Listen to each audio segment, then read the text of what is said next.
तो हेलो बालक्स। तो अब ज़्यादा दिन तो है नहीं एग्ज़ाम को, अराउंड 30 डेज़ बचे हैं। तो राउंड ऑफ में हमें करना क्या है? लास्ट 30 डेज़ बहुत ज़्यादा इंपॉर्टेंट होते हैं अपने लिए।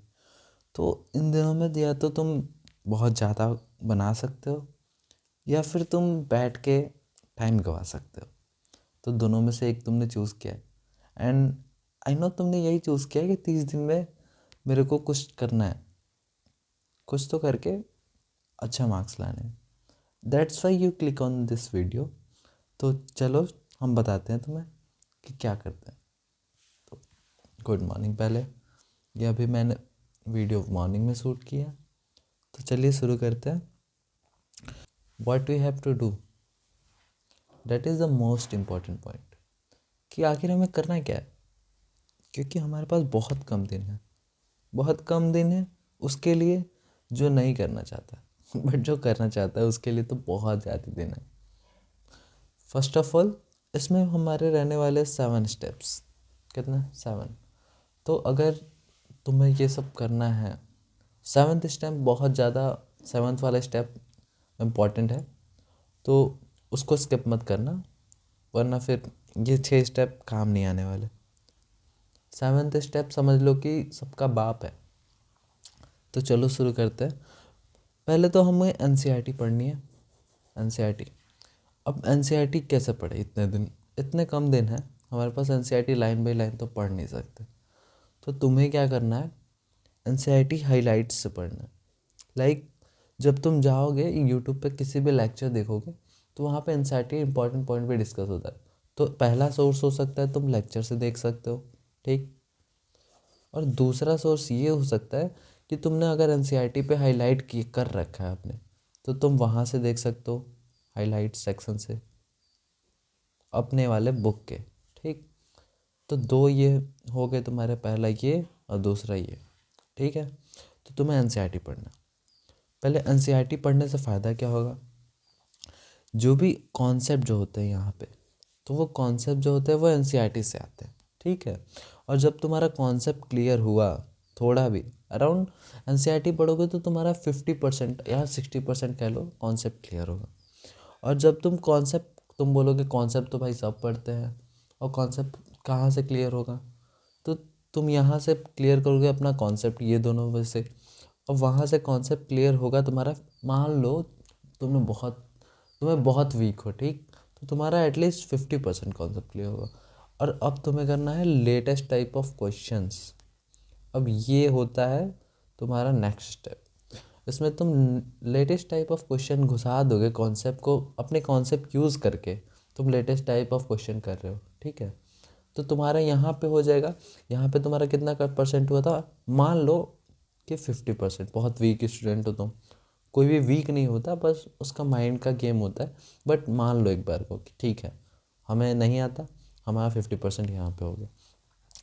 तो ये जब तुमने कर लिया तो यहाँ पे तुम्हारा और 20% क्लियर हो गया। तुमने कॉन्सेप्ट क्लियर कर लिया, लेटेस्ट टाइप ऑफ क्वेश्चन कर लिए। अब ये मिलेंगे कहाँ पे? पहली बात, या तो तुम सैम्पल पेपर कर लो, ठीक है। सैम्पल पेपर तुम एक परचेस कर लो, या फिर अपने फ्रेंड से देख लो कि कहीं फ्रेंड ने लिया हो सैम्पल पेपर, उसे तुम प्रिंट आउट करा सकते हो या फिर उससे फ़ोटो मंगा सकते हो। और या फिर तुम गूगल पे जाके या फिर टेलीग्राम पे भी बहुत सारे सोर्सेस हैं, वहाँ से तुम फाइंड कर सकते हो अच्छे खासे क्वेश्चन जो कि लेटेस्ट है। एक और सोर्स बता रहा हूँ मैं, जैसे सीबीएसई अपना खुद का सैम्पल पेपर रिलीज़ करता है, तो वहाँ से तुम ले सकते हो। या फिर और भी बहुत चीज़ें हैं जो सीबीएसई रिलीज़ करता है अपने लिए, अपने बच्चों के लिए। तो तुम वहाँ से क्वेश्चन जो भी लेटेस्ट हैं उन पे जाना, क्योंकि पुराने वाले काम नहीं आते, ठीक है। तो अब नेक्स्ट चलते हैं सेकंड स्टेप पे। ये सारा हमारा पहला है। पहले क्या करना है? लेक्चर देखना है, या फिर तुम हाईलाइट पढ़ सकते हो, वहाँ से कॉन्सेप्ट तुम्हारा 50% क्लियर होगा। फिर तुम उससे लेटेस्ट सिलेबस करोगे, लेटेस्ट टाइप ऑफ क्वेश्चन करोगे, वहाँ से 20%। तो ऑलरेडी हमारा 70% क्लियर हो जाता है यहाँ पे। अब जब हमारी ये सब हो जाएगा तो हम सेकंड स्टेप में घुसेंगे। सेकंड स्टेप में क्या करना है? एनसीईआरटी को फिर से रीड करना है। जब तुम क्वेश्चन पढ़ोगे लेटेस्ट वाला, तो वहाँ से तुम्हें बहुत सारे डाउट्स आएंगे, बहुत सारे कॉम्प्लिकेशंस आएंगे। तो उसको सॉल्व करने के लिए तुम्हें एनसीईआरटी फिर से पढ़ना है। और जब तुम एनसीईआरटी इस बार पढ़ोगे तो वो पूरा एनसीईआरटी नहीं पढ़ना होता है। जहाँ पे तुम्हें डाउट आ रहा है, जिस क्वेश्चन में तुम्हें डाउट आ रहा है वो एनसीईआरटी तुम पढ़ोगे। पूरा एनसीईआरटी पढ़ने जाओगे इतना टाइम नहीं है, अभी समझ जाओ। तो तुम्हें रीड करना है बट एक स्मार्ट वे में। जो तुम्हारा डाउट है वो वाला टॉपिक पढ़ना है, ठीक है। तुमने प्री रीड कर लिया, फिर जो जो नहीं आ रहा है उसको तुम डीकोड करो एक एक वर्ड में कि हाँ मैंने ये, मुझे नहीं आ रहा था और मैंने इसको पढ़ा, एंड उसको तुम एक बार हाईलाइट कर लो अपने वहाँ पे, ठीक। हाईलाइट कर लिया एनसीईआरटी में, और उसको अलग कलर से हाईलाइट करो कि हाँ ये मेरे को नहीं आ रहा था पहली बार में, और ये लेटेस्ट टाइप ऑफ क्वेश्चन में आया है, ठीक है। जितने भी लेटेस्ट टाइप ऑफ क्वेश्चन है उसको तुम फिर से रीड करके इससे रिलेट कर लो, ठीक है। उसके बाद जो थर्ड स्टेप है हमारा, थर्ड स्टेप पे आता है तुम्हें क्या क्या इग्नोर नहीं करना है। जो इंट्रो पार्ट होता है बुक का, जैसे कि जो फर्स्ट पेज होता है किसी भी यूनिट का, किसी भी चैप्टर का, या फिर वो सोशल साइंस हो, या फिर हाँ यही दोनों में कह सकते हो, सोशल साइंस और साइंस, ये दोनों हो गए। और मैथ का भी थोड़ा बहुत इंट्रो जो होता है उसे कभी भी इग्नोर मत करना। इग्नोर करोगे तो बहुत दिक्कत आ जाओगे, ऐसा नहीं करना वरना फिर वो भी तुम्हें इग्नोर करेगी, ठीक है। तो इग्नोर नहीं करना है तुम्हें इंट्रो को। फिर तुम्हें क्या करना है, समरी सेक्शन। जो सोशल साइंस और साइंस का समरी सेक्शन होता है वो बहुत इंपॉर्टेंट होता है। उसको तुम एक बार एटलीस्ट रीड करके जाना, इग्नोर मत करना, ठीक है। फिर नेक्स्ट आते हैं, ठीक है। फिर नेक्स्ट आते हैं, नेक्स्ट हमें क्या करना है। फॉर साइंस और सोशल साइंस के लिए हमने देख लिया कि समरी और इंट्रो दोनों इग्नोर नहीं करना है, ठीक है। फिर फोर्थ स्टेप पे आता है। फोर्थ वाला स्टेप में क्या करना है, हमें एनसीईआरटी बुक पूरी फिल कर लेनी है, ठीक है। एनसीईआरटी बुक तो हमने फिल कर ली, मतलब क्या है इसका मतलब, एनसीईआरटी बुक में जो भी इम्पोर्टेंट पॉइंट है उसको तुम मार्क करोगे इम्पोर्टेंट पॉइंट को, ठीक। जो भी तुमने वो न्यू पैटर्न से देखा है उससे तुम यहाँ से निकालोगे कि न्यू सिलेबस से तुम्हें ये मिलेगा इम्पोर्टेंट पॉइंट को तुम मार्क करोगे और फिर मार्क करके छोड़ दोगे, ठीक है। मार्क करने में क्या क्या मार्क करना है, लाइक एक्टिविटीज़, तुम्हें एक्टिविटीज़ सारे करने हैं ऑलमोस्ट 100% जो भी अवेलेबल है एक्टिविटीज़ बुक में, सारे के सारे, क्योंकि बहुत आते हैं। जैसे एक्सोथर्मिक का ले लो, एंडोथर्मिक का ले लो और कलर से, ये तीनों को पे क्वेश्चन आ रखे हैं और तीनों एक्टिविटीज़ में है। बहुत लोग एक्टिविटीज़ को इग्नोर कर देते हैं, देखो तुम इग्नोर करोगे तो फिर पछताओगे। जैसे वो तुम्हें करती है तुम्हें वो नहीं करना है, तुम्हें करना है सॉरी, तुम्हें इग्नोर नहीं करना है, ठीक है, इस पॉइंट्स को। फिर देखो और भी इम्पोर्टेंट चीज़ें बता रहा हूँ। जो हिस्ट्री है, हिस्ट्री में तुम कहाँ से करना है, इमेज बेस्ड क्वेश्चन ज़रूर करना है, ठीक है। और जियोग्राफी है, वहाँ पे तुम्हें ग्राफ बेस्ड क्वेश्चन बहुत देखना है। ये चीज़ें हैं जिस पे स्टूडेंट ज़्यादा फोकस नहीं कर पाते, इसकी वजह से उनका मार्क्स कम रह जाता है, ठीक है। फिर फिफ्थ स्टेप पे जाते हैं।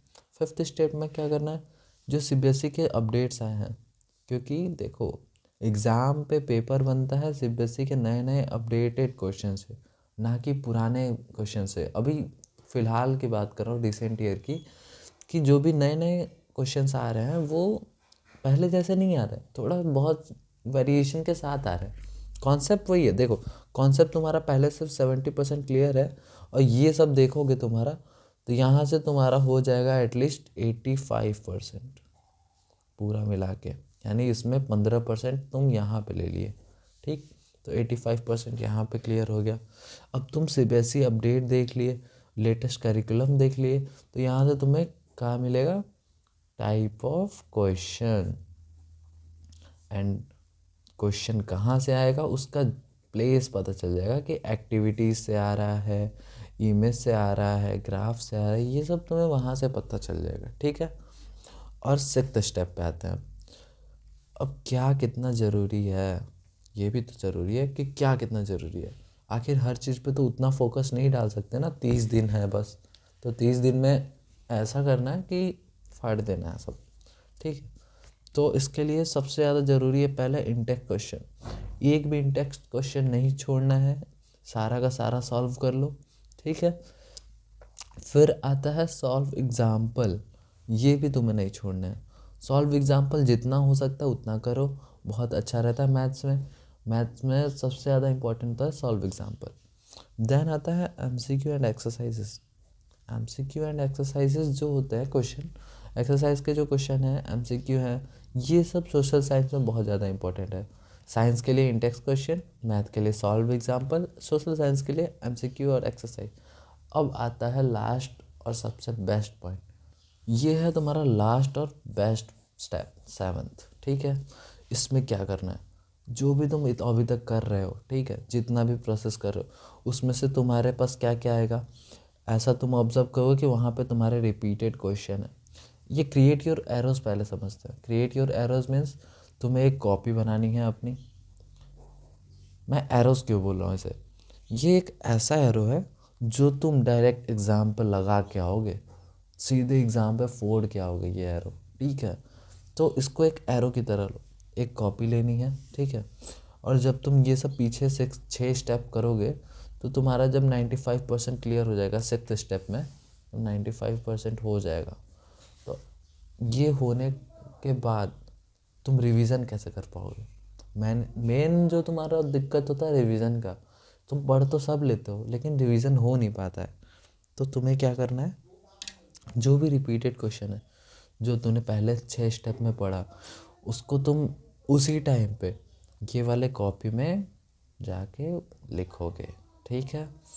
जो तुम भूल जा रहे हो, बहुत बार ऐसा होता है कि 2-3 बार, मान लो तुम दूसरी बार वही क्वेश्चन करने जा रहे हो, तुम भूल जा रहे हो, तो तुम उसको भी इस कॉपी में इंक्लूड करोगे। ये दूसरा, जो मैथ में तुम्हारे मिस्टेक्स हो रहे हैं, ठीक है, सॉल्व करते हुए पहली बार दूसरी बार, उसको भी तुम इस कॉपी में लिखोगे, ठीक है।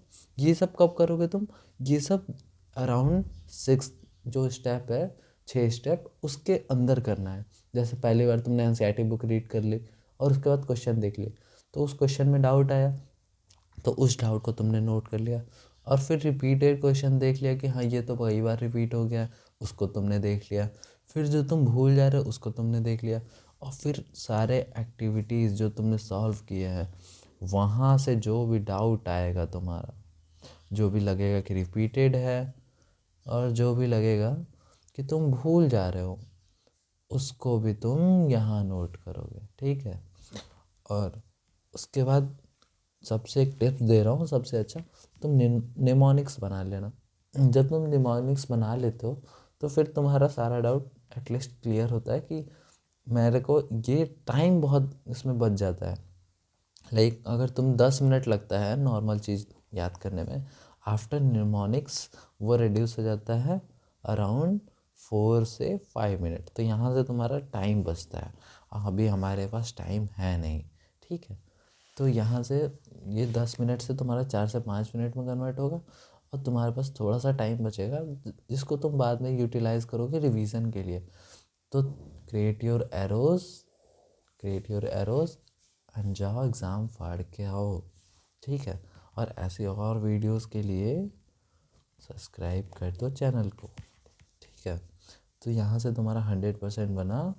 रिवाइज करोगे तुम क्या, ये तुम्हारा एरोज, तुम कॉपी का नाम दे सकते हो योर एरोज, ठीक है, जिसको एग्ज़ाम के दिन एग्ज़ाम पेपर पे दे के आना है, मार के आना है, ठीक है। तो आपका स्वागत है बालक ग्रुप में। हम भी बालक हैं, इसीलिए हमने इसका नाम रखा बालक। तो ऐसे और वीडियोस के लिए सब्सक्राइब करें और लाइक करें वीडियोस को। Thank you.